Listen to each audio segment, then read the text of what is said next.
Good evening and welcome to Baby LK's Top 10 CPS Horror Stories of the Week. Number 10. A social worker from England has been sacked after posting damning comments about parents, children, and her bosses on Facebook. Joanne Thomas posted regularly about her work in public posts, including damning comments about her casework and sensitive information about the family she was dealing with, once even complaining about having to deal with nightmare parents and demonic children, while in another post she described a manager as being, quote, a fucktard, end quote. Number 9. In Fort Pierce, Florida, a former foster parent who had been convicted in June of aggravated manslaughter in the September 2014 death of his 2-year-old foster son was sentenced Tuesday to the maximum of 30 years in prison. Number 8. In Hanuka, Hawaii, a foster parent was arrested for the death of a 3-year-old toddler who was in her care. Number 7. Bail has been reduced for a former foster parent who stands accused of sodomizing a child under the age of 11 in Jefferson County, New York back in 1998.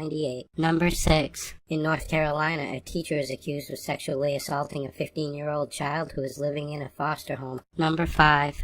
In Shelby County, Alabama, a kindergarten teacher who is also a foster parent of a 9-year-old was charged with dozens of counts of child porn possession and remains jailed on a $600,000 bond. Number 4. A choir teacher from Lexington, Kentucky, who is also a foster parent, is in jail on 4 charges of sexual abuse after he would invite children to his home to swim and watch movies, and in 2 cases inappropriately touched 2 boys. Number 3. In Visalia, California, a foster mother was arrested on a child abuse charge after a toddler suffered life-threatening injuries, the police said Friday. A half a dozen other children were removed from the home afterwards. Number 2. 3 individuals are now sitting in the Pittsburgh County Jail, including the biological aunt, and are all accused of 13 counts of felony child abuse, including beating, branding, stabbing, and starving a 14-year-old foster child. And the number 1 top 10 CPS horror story of the week is...